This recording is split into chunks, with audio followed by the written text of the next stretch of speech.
Alright, welcome back. I returned from No Fail Rifle with Chuck Presper of Presscheck Consulting. I'm going to do a quick run through of what I use in the course. You guys saw the initial video, which I'll link to in the description, about what I packed. Now we'll get kind of the AAR of what I use and what kind of worked best for me. So this case was great. Everything worked perfectly. It's also a good seat when you are getting that lecture portion. This guy right here, the chest rig. So initially, I was like, hey, I probably won't use it. This is mission critical. So in the final shoot off, the scrambler, essentially you will have one person per barricade, and you need to get a hit from 6 positions, and then you move to the next barricade. So if you overlap a person, you then tag him out. So the guidance for that is bring 5 to 7 mags with you. I used pretty much almost every magazine I had, so 7 for this. No chest rig means you can't carry 7 mags efficiently, means you can't reload efficiently. So definitely get one of these if you don't already have it. There's some good options that are well under $100. So this is definitely money well spent if you want to kind of perform well in the course. I use these Velocity Systems tops. Talked about them in a prior video. I think these are pretty awesome. The collar on them will protect your neck from kind of sling work. Definitely some great moisture wicking. They're very comfortable. If you don't have one, again, I think that's money well spent. That normally I would kind of look at and be like, maybe not. But chest rig, Velocity Systems rugby top, those are definitely the way to go for this course and really any heavy carbine work. The 416, let's talk about this guy. So, see, I packed pretty hastily here. This guy worked out great. Between showing up to the course, which was pretty far from where I'm out of, I only had to make 0.2 mils of adjustment on my zero, which is pretty solid, right? Very repeatable. This rifle shot, just as accurately as ever. I was very happy with it. The Razor 1-6 I thought was really a good choice, especially when you are lying on your side at a 90-degree angle.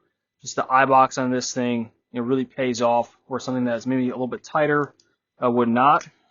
I have not cleaned it yet, so let's look. We see we are a little wet, a little bit dirty, but not bad at all.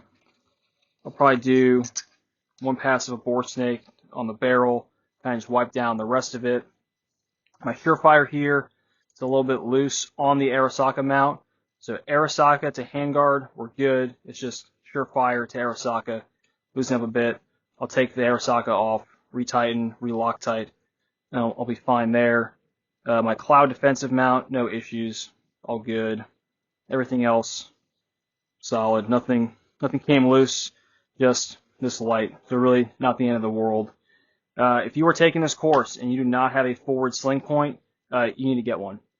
So a lot of the instruction towards the second day will hit upon using that forward sling point for some traditional marksmanship stuff, bracing with the sling and the sitting and the kneeling and other positions. And a lot of guys who did not have a forward sling point, who only had like a rear bias sling point, they suffered because of it. They missed out on some learning points, and then leaning forward into the real world, they're missing out on the opportunity to use their sling to its maximum benefit.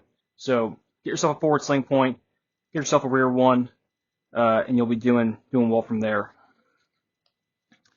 I never opened my cleaning kit the entire time, which is great. That's more a testament to the rifle than anything else. I'll be doing that later today, though. My Oakley Eye Pro that I talked about in the first video, they were awesome. The first day, I kind of wore the lighter tinted Oakley contrast lenses. And then on the second day, I went with the clears. So, got to have clears. Even on a cloudy day in Florida, you probably don't want a lot of tint, and the clears paid off. So, lesson learned. If you guys don't bring clears, you're going to learn that one at a course. My 2-point sling, definitely a benefit. So everything that I see in this sling and why I chose it, again, played out in the course. So the padded portion is going to help because you're wearing this rifle for 10 hours at a time pretty much. It helps to have a pad. And then having the open design with a lot of adjustment It's going to enable you to move that sling rearward and forward on the rail, and then you get that tightness down when you're using this sling to get stability. So definitely recommend a little bit of padding, and definitely recommend kind of the open tail concept if you're going to be doing a lot of sling supported shooting. The lower is the lower. Nothing really to say about that. Kind of see it is not really dirty in there. Nope, looking good. Okay. Thank you, H&K. I never wore this belt at all in the whole course, so I probably could have gone without it. That was really a personal decision. If you want to wear your kind of battle belt, that's fine.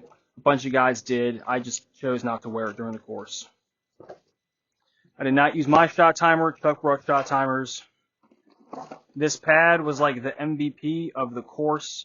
It definitely helped me in all the prone positions, just being off the wet ground and all that kind of stuff. So definitely get yourself a pad. This bag was also like the MVP. So for data collection in the prone, this rear bag is going to help you kind of stabilize the rifle. It also helped a lot when we were getting data on shooting a 90-degree offset. So putting this bag on top of the tripod, right, another thing I wasn't really sure I would need, really helped when shooting and getting your hold. So instead of having to lay down flat and try and turn this rifle on its side, you can kind of sit comfortably or double kneel, put the rifle on like this on top of the tripod, and shoot and get your holds both 90 degrees left and right. So if you have a tripod and a bag, I would definitely bring it for this course. If you don't have one, it's not the end of the world, but it definitely helped a lot for me for getting my data collection. All my mags worked out fine. Nothing to say about that. And then in this bag, got a bunch of stuff thrown in here. So I wore these cries again. Very useful. The padded knees help a ton when you're going standing to prone, standing to kneeling, all those alternate positions, ton of brass on the ground. It just helps a lot, not having to think about what are you going to throw your knee down onto. I use this Blue Force Gear pouch for my rifle mag, kind of my speed reload mag. It was great, and I think this is really all I would use if I take the course again. I wouldn't change anything as far as what I wore, including pants, chest rig, like that. And of course, in my left pocket, I got my tourniquet. So everything kind of in these is kind of loaded the way it usually is for me. Include pens, Sharpie, and that right front pocket. I also throw my knife up here too, my multi-tool.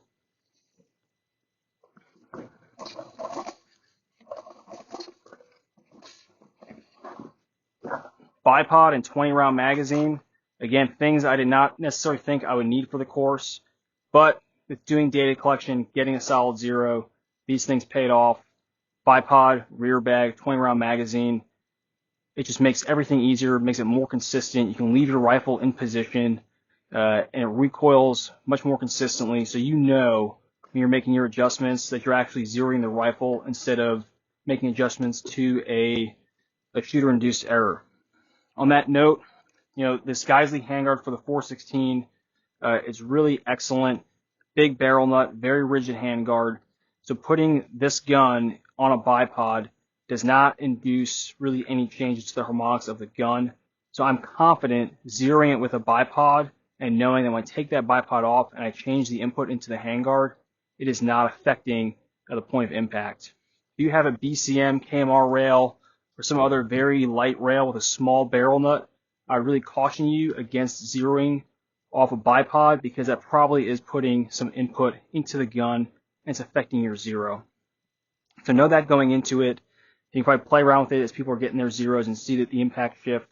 But if you have a handguard like this that's very rigid, it's very solid, I would not hesitate to zero off a bipod. If you went thinner and lighter, you kind of have to deal with the consequences of that.